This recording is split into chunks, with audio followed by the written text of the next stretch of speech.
Vice President Mike Pence will convene the first meeting of the reconstituted National Space Council on Thursday, which will begin its deliberations at 10 a.m. EDT in Chantilly, Virginia.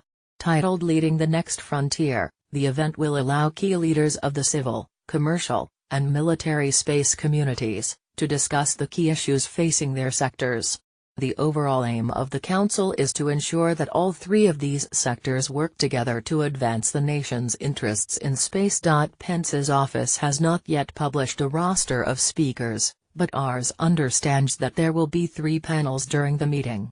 According to sources, chief executives or presidents of Lockheed Martin, Boeing, and Orbital ATK will speak during the civil space panel. Representatives of SpaceX, Blue Origin, and Sierra Nevada Corporation will speak on the commercial space panel, and Air Force and Navy officials will speak during the military space panel. During each panel, the participants are likely to address what they see as some of the key issues facing current and future U.S. spaceflight efforts. Among those concerns are a licensing regime for commercial space missions, space traffic management, space debris mitigation and remediation, and coordinating national goals in space, such as military's desire to assert itself in low Earth and higher orbits, and establishing a civil policy that keeps NASA at the forefront of exploration. More bureaucracy?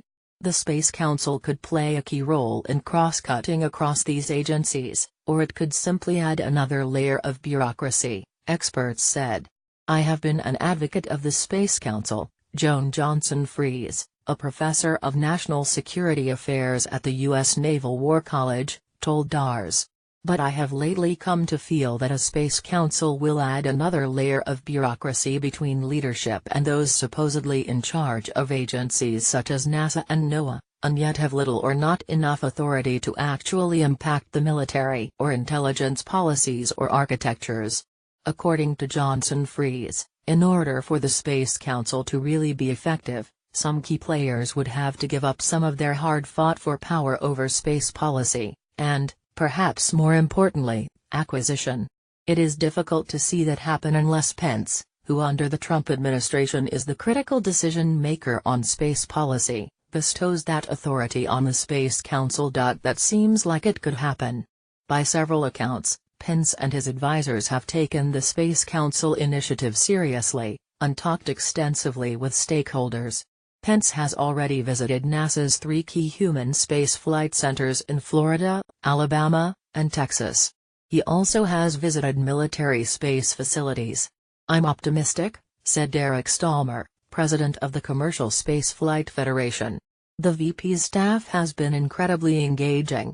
A useful forum at its best. A Space Council would serve as a mechanism for integrating space policy across these disciplines, and bring guidance to some key policy questions.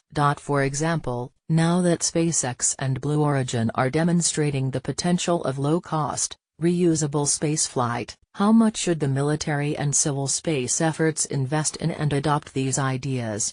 Also, should NASA focus on the Moon, Mars, or somewhere else as a human destination? So far, the aerospace industry is encouraged by Pence's efforts, said Mary Lynn Dittmer, executive director of the Coalition for Deep Space Exploration, an alliance of space industry businesses and advocacy groups.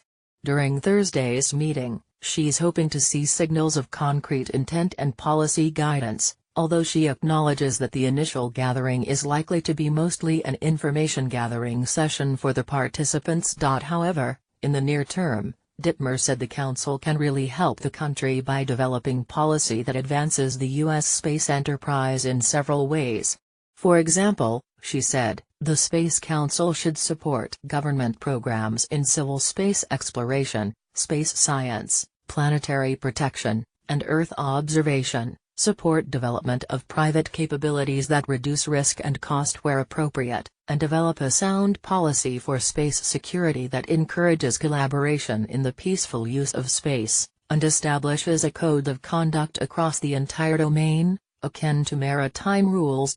Clearly, there is a full menu of issues that the new Space Council could address.